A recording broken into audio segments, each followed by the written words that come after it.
सबसे वीर एक अहीर, इस बात को साबित करते हैं हमारे कारगिल के हीरो योगेंद्र सिंह यादव। वो योगेंद्र सिंह यादव जिन्होंने अकेले 70 पाकिस्तानियों को मौत के घाट उतार दिया था। वो योगेंद्र सिंह यादव जिन्होंने अपने सीने पर 15 गोली लगने के बावजूद, अपने हाथ को पूरी तरह से क्षतिग्रस्त होने के बावजूद भी टाइगर हिल पर भारत के विजय का पताका फहराया, भारत के आन बान शान को अपने टूटे हाथों से भी थामे रखा। वही योगेंद्र सिंह यादव जिन्हें भारतीय सेना ने उनकी वीरता और बहादुरी के लिए नतमस्तक होकर जीते जी भारतीय सेना के सर्वोच्च सम्मान परमवीर चक्र से नवाजा।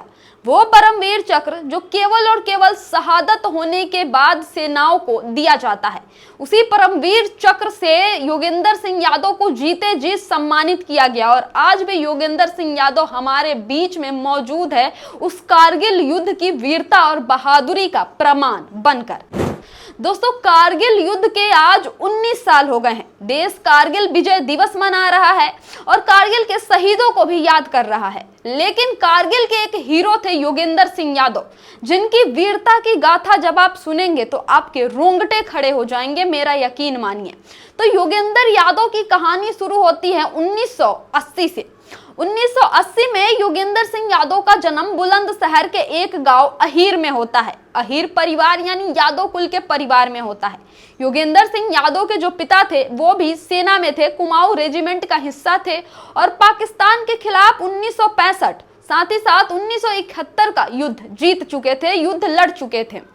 तो कुल मिलाकर कहे तो योगेंद्र सिंह यादव को वीरता, बहादुरी और निडरता और शौर्य अपने पिता से विरासत में मिली थी और इसी विरासत को योगेंद्र यादव ने आगे भी बढ़ाया।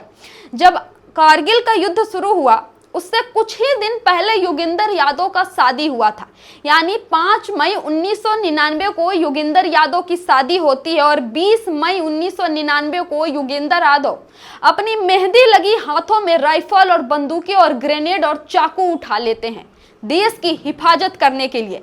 हाथों की मेहंदी भी नहीं सूखी होती है तब तक योगेंद्र यादव सरहदों पर लड़ने पहुंच जाते हैं। इसी दौरान पाकिस्तान के खिलाफ लगभग अपने बटालियन के साथ 20 दिनों तक डटे रहते हैं और लगातार लड़ाई करते रहते हैं।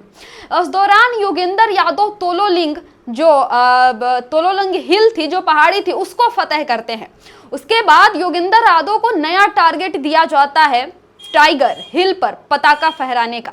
यह काफी मुश्किल था दोस्तों, क्योंकि टाइगर हिल बहुत ऊंची पहाड़ी पर थी और इस पर चढ़ना नामुमकिन सा था। लेकिन बावजूद इसके योगेंद्र यादव अपने साथियों के साथ वो हौसला दिखाते हैं जिसका गाथा आज भी हमारे सेना के बीच में गाया जाता है। योगेंद्र यादव सबसे मुश्किल चढ़ाई चढ़ते हैं, सबसे खड़ी चढ़ाई चढ़ते हैं, वो आगे बढ़ते हैं और अपने साथियों के लिए पीछे रस्सी छोड़ते जाते हैं।